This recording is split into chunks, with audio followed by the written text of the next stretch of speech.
കർത്താവിന്റെ മഹത്വം ഉണ്ടായിരിക്കട്ടെ. മർക്കോസിന്റെ സുവിശേഷം 11-ാം അധ്യായം അതിന്റെ 22-23 വാക്യം.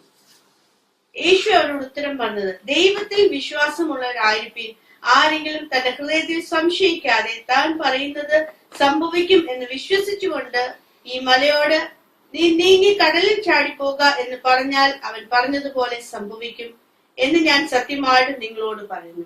യേശു പറയാ, ദൈവത്തിൽ വിശ്വാസമുള്ളവരായിരിക്കും. തന്റെ ഹൃദയത്തിൽ സംശയിക്കാതെ. ഞാൻ എന്റെ പിതാവിനോട് ചോദിക്കുമ്പോൾ എനിക്കൊരു സംശയം ഉണ്ടാകരുത്, എനിക്കിത് ലഭിക്കുമോ ഇല്ലയോ. ഞാൻ എന്റെ പിതാവിനോട് ഒരു ആവശ്യം പറയുമ്പോൾ എന്റെ കർത്താവ് എനിക്കത് നടത്തി തരുമെന്ന് എനിക്ക് ഉറപ്പുണ്ടായിരിക്കണം. അതുകൊണ്ട് യേശുവിടെ പറയുന്നത്, ആരെങ്കിലും തന്റെ ഹൃദയത്തിൽ സംശയിക്കാതെ. ഓർത്തുകൊള്ളണം, സംശയം കൊണ്ടുവരുന്നത് പിശാച. നീ നിന്റെ ആവശ്യം കർത്താവിനോട് അറിയിച്ചെങ്കിൽ, നിന്റെ ആവശ്യം നീ കർത്താവിനോട് സ്തോത്രത്തോട് അറിയിച്ചെങ്കിൽ എന്റെ കർത്താവ് അത് നടത്തി തരുവാൻ മതിയായവനാ. ഒട്ടും സംശയിക്കരുത്. നമ്മൾ കർത്താവിനോട് ഒരു ആവശ്യം നമ്മൾ ചോദിച്ചെങ്കിൽ എന്റെ കർത്താവ് അത് നടത്തി തരും. ഒന്നാമതായി നമുക്ക് ഉണ്ടാവണം ദൈവത്തിൽ വിശ്വാസം ഉണ്ടായിരിക്കണം. ഞാൻ ആരോടാ ചോദിക്കുന്നത്? ഞാൻ ചോദിക്കുന്ന പിതാവ്, ഈ പിതാവ് എനിക്ക് തരുവാൻ മതിയായവനാണെന്ന് എനിക്കൊരു വിശ്വാസം ഉണ്ടാവണം. സകലത്തെയും വാക്കാൽ ഉളവാക്കിയ കർത്താവ് എന്റെ ഈ ആവശ്യത്തെ നടത്തി തരുവാൻ എനിക്കാണ് ഈ ആവശ്യം വലുതായിട്ട് നിൽക്കുന്നത്. എന്നാൽ എന്റെ പിതാവിന് അസാധ്യമായത് ഒന്നുമില്ല.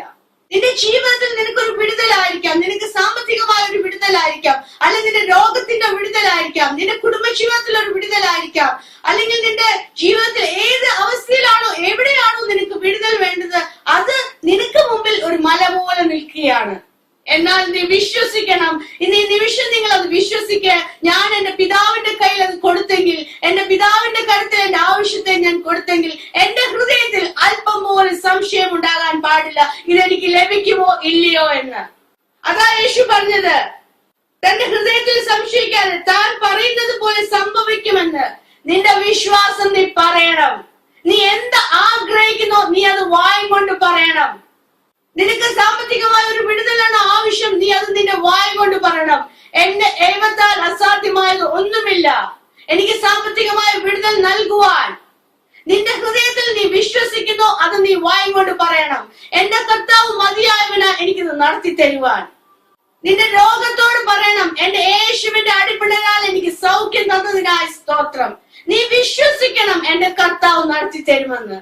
നീ എന്ത് വിശ്വസിക്കുന്നു അത് നിനക്ക് ലഭിച്ചിരിക്കും. നീ വിശ്വസിക്കുന്ന കാര്യം നീ അത് വായും കൊണ്ട് പറയണം, അതുപോലെ സംഭവിക്കും. നീ പറയണം. ഇവിടെ വചനം പറയുന്നു, ഈ മലയോട് നീങ്ങി മാറിപ്പോകാൻ പറയണം. പറയുമ്പോഴേ അത് സംഭവിക്കുന്നത്. നിന്റെ വിശ്വാസം നിന്റെ വായിൽ നിന്ന് നീ പറയണം. നിന്റെ വിശ്വാസം നിന്റെ ഉള്ളിൽ വെക്കുമ്പോൾ അത് സംശയമായിട്ട് എന്ന് നിൽക്കും. നീ വിശ്വാസത്തിന്റെ വാക്ക് നിന്റെ വായി കൊണ്ട് പറഞ്ഞു നോക്കിക്കേ, നിന്റെ ഹൃദയത്തിലെ സംശയങ്ങൾ നീങ്ങി മാറാനായി തുടങ്ങും. ജീവിതത്തിൽ ഒരു പ്രതിസന്ധിയിൽ നിൽക്കുവാണോ ഇല്ല, അവിടെ നിന്റെ വിശ്വാസത്തിന്റെ വാക്കുകൾ നീ പറഞ്ഞേ, അവിടെ നിനക്ക് വിടുതൽ കാണാനായി തുടങ്ങും. നീ പറയുന്ന നിമിഷം തന്നെ നിനക്ക് വിടുതൽ കാണാനായി തുടങ്ങും. കർത്താവ് അവിടെ അത്ഭുതം ചെയ്തിരിക്കും. നിന്റെ മുൻപിൽ നിൽക്കുന്ന മലയെ മാറ്റുവാൻ ഈ നല്ല പിതാവിനൊന്ന് വിശ്വസിക്കുക. ഈ പിതാവിന് അസാധ്യമായതൊന്നുമില്ല. യുവജനങ്ങളാ ദൈവമായ കർത്താവ് എല്ലാവരും ധാരാളമായി അനുഗ്രഹിക്കട്ടെ. ഒരു നിമിഷം പ്രാർത്ഥിക്കാം. പ്രിയ പിതാവെ, സ്തുതിക്കുന്നു. യേശുവിന്റെ നാമത്തിൽ ഈ നല്ലൊരു ദിവസത്തിനായിട്ട് നന്ദി പറയുന്നു കർത്താവെ. യേശുവിന്റെ നാമത്തിൽ ഹല്ലേലൂയ, ഭാരത്തോടെ പ്രയാസത്തോടൊപ്പം നിന്റെ സന്നിധിയിൽ പ്രാർത്ഥിച്ച വിഷയങ്ങളെ ഓർത്ത് വീണ്ടും വീണ്ടും ഭാരപ്പെടുന്ന വ്യക്തികളെ അപ്പ അതിന്റെ കരങ്ങളിൽ ഏൽപ്പിക്കുന്നു. സാമ്പത്തികമായി വളരെ ഞെരുക്കം അനുഭവിക്കുന്ന ഒരു കുടുംബത്തെ അപ്പ നിന്റെ സന്നിധിയിൽ ഏൽപ്പിച്ചു പ്രാർത്ഥിക്കുന്നു കർത്താവേ. ഹല്ലേലൂയ, അടുത്ത നിമിഷം എന്തെന്നോർത്ത് ഭാരപ്പെടുന്ന വ്യക്തിയെ നിന്റെ കരങ്ങളിൽ ഏൽപ്പിച്ചു പ്രാർത്ഥിക്കുന്നു. യേശുവിന്റെ നാമത്തിൽ കർത്താവേ, നിന്റെ അത്ഭുതകരമോടെ ചലിക്കുന്നതിനായി സ്തോത്രം കർത്താവേ. കർത്താവേ, ജോലിക്കായിട്ട് ഭാരപ്പെടുന്നവരെ നിന്റെ കരങ്ങളിൽ ഏൽപ്പിക്കുന്നു. യേശുവിന്റെ നാമത്തിൽ പുതു വഴികൾ അവരുടെ ജീവിതത്തിൽ അപ്പൊ തുറന്നു കൊടുത്തിരിക്കുക. സ്തോത്രം ചെയ്യുന്നു.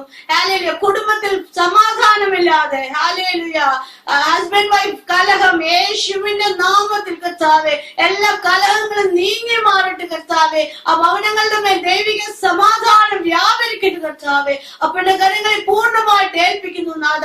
നിന്റെ സ്വർഗീയ സമാധാനം എല്ലാവരുടെ മേലും അപ്പൊ നീ അയച്ചിരിക്കുക. സ്തോത്രം യേശുവിന്റെ നാമത്തിൽ തന്നെ.